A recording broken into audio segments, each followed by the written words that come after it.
Coach, obviously the world is not normal yet, but this felt like normal. How cool was it to kind of do this again for the first 2 years? Unbelievable, and really it's the whole thing together from the meetings to the using the building to catering a meal, which is something we had a new director of football operations last year, and I think it was his first catered meal in a year and a half. And that's normally all they do is cater meals. So it feels great. Feels great to be able to use the weight room, and we got the cold tubs going again. So it's a little bit of normalcy is good, and then we had a good day. I always think of the first day of fall camp as like roughly akin to a kid at Christmas on that day where you finally get that record. Yes, I guess just talk about that excitement, that first day energy. Yeah, it was great. I mean, all first days are normally that way. A lot of energy. The biggest thing for me, I challenge the guys on, is it's really hard to play high-level college football with only helmets on. Really difficult. And we did a phenomenal job staying off the quarterback.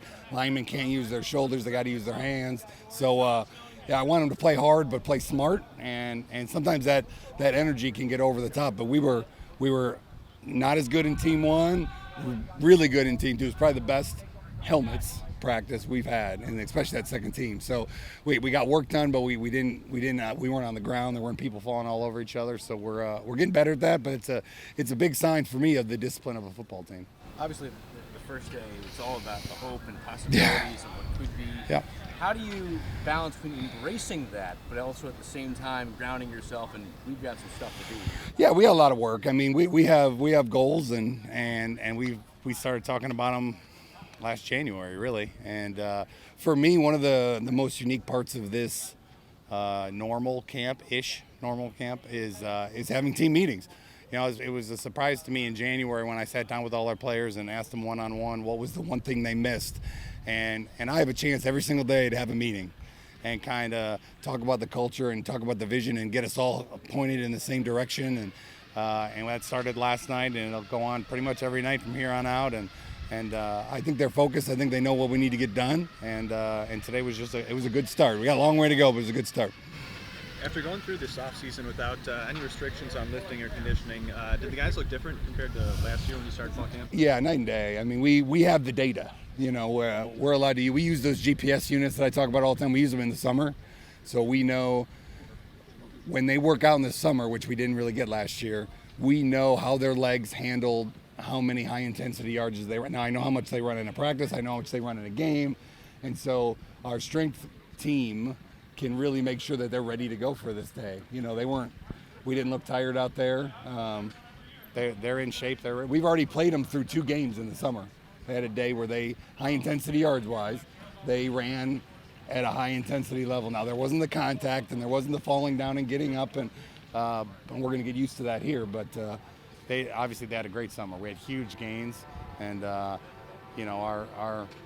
strength coaches do a great job, and it gives our guys a lot of confidence. The fact that Michigan is the first game, does that really kind of? That always helps. I always compare it to my senior year. We played Florida game 1. And you know what's coming, and it's a team that you respect, and it's a huge challenge. And I know we have a lot of Michiganders on this football team, that grew up. And if you grew up in the Midwest, obviously the Big House is a special place. And so that always, right now we're more focused on us, but I don't even need to say anything to know who our first game is. And that always cranks it up a little bit, it's increased focus, which is great.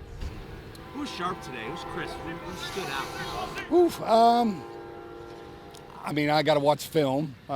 Caleb, I thought, threw some great balls. It was fun to watch him out there being comfortable and really being in control of the whole offense.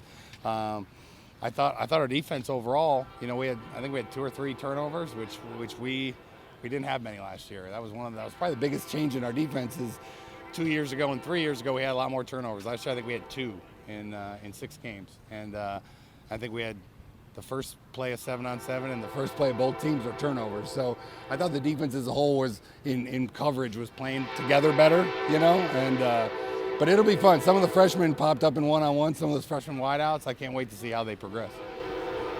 So you were working with Deshaun Bustle a little bit there near the end of practice. How was his transition to corner going?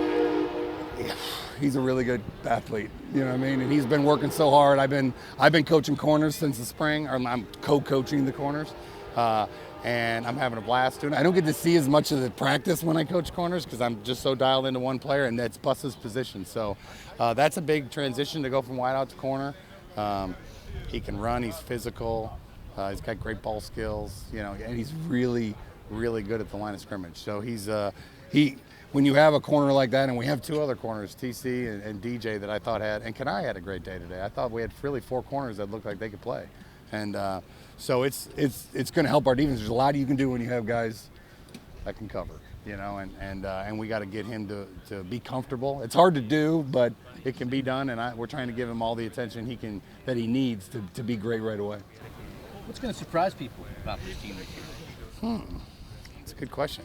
I'm hoping the biggest thing is just going to be the discipline. We put a big emphasis on a lot of the little things that our penalties. Now we're never the highest penalized team, but we're normally the lowest, and we were in the middle last year, and that's not who we are, and that really hurt us in some games. We play a lot of close games. At the end of last year. The end of last year, yeah, with the penalty. How much is that? It's fresh. It's like it was yesterday, but the little things that we can control, and so I think that'll be the biggest thing is how well we do at controlling our responding versus reacting. That's kind of the word we use, and it's hard when you're out there, but we've been focused on it. We've been programming it since January, and we've been putting them through a lot of hard things to watch them continue to respond. And we're going to do that here in camp. We're going to put them through some really hard things, and we're going to see how they respond. Didn't see much of Bryson Gardner out there in the secondary. Any update on? He's good. I mean, I was shocked he wasn't back yet today. I mean, he just had an ankle, and it was a couple days ago, and it was nothing serious. Not a bad one. I guess there's good and bad. I mean, there's high and low, and it's low and light, but there's no reason with an all-conference kid that knows what he's doing to have him be out here too much. I'm guessing by the time we put shells on, we had him out here doing individual just to let him get out here, get his feet wet, because he's really good straight line, but he'll be fine.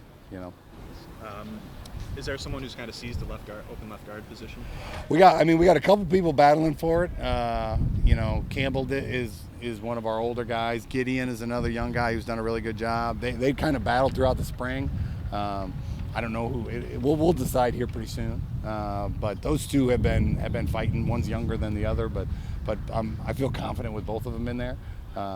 So it'll probably be one of them. That's one of these freshmen. I mean, our 5 freshman linemen are, monsters, and they have a great opportunity with all the seniors we have, to make a big impact in this program in years to come, and so I really think one of those two will be probably one of the two that win it.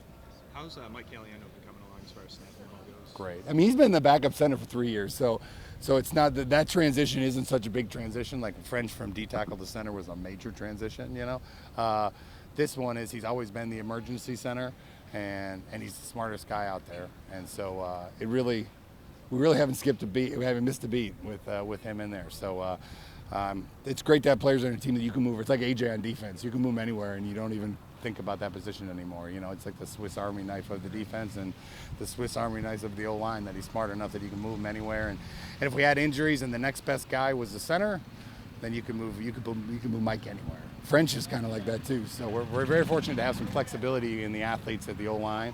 Dylan Dethridge came in as a tackle. He's playing guard. That was the first spot that opened up, and he could go back and play tackle in a heartbeat. So it's fun to have that flexibility, because the injuries are going to happen. It's just when and how, and we have answers. When you guys are running team 11 on 11, Wesley French, has some tough competition out there with your defensive ends. What have you been seeing from him, and how he's been making that transition? Good. I mean, that's probably been one of the things I've been most proud of is the defensive ends almost taking ownership in Wesley's progression, and Wes is a veteran. So he gets beat, and he'll encourage the guy that just beat him, because he's came in as a tackle. He's mentally, Wesley's always thought he was a tackle, so now he's kind of back home. But it takes time, and he's been working all summer, and the D linemen have been working with him to try to get our team better, and he's going to have some ups and downs. He's played so much college football. I'm not all that worried about it. And we got some good DNs too. So it's like, hey, if you can figure out how to block these guys, you're going to be in good shape. And so it's great to watch those guys work together to get him comfortable at that left tackle spot. Beyond the generalities, what's something that could be a roadblock between this being a season to remember and just a regular season? I think the biggest thing is, I mean, we have to be consistent. We have to stay healthy. I mean, that's every year. But beyond that, Beyond the easy things. yeah, That's a good biggest question. concern. I would say I want to get our kicking game better. You know, we have been inconsistent. I mean, we're kicking at 54% the last 2 seasons, and that's not good enough. We addressed it by going to get a transfer that's here, and that's probably one of my most exciting things because I think we protect well. We can snap it and hold it. We got a snapper that's been snapping for 3 years straight and a great holder, and we got to get points when we can get them. When you're 3 points away from going to the MAC championship 2 years in a row, 3 points matter. You know, and they normally come off the leg of that young man, whoever that ends up winning that spot. But I think that we knew that at the end of the Northern game 2 years ago. We knew that at the end of the Ball State game last year, and we've addressed it, and now we're going to let them go out there and compete. And I'm hoping the guys that are here are continually getting better, but we brought in some more competition because that's the best way to get that thing fixed.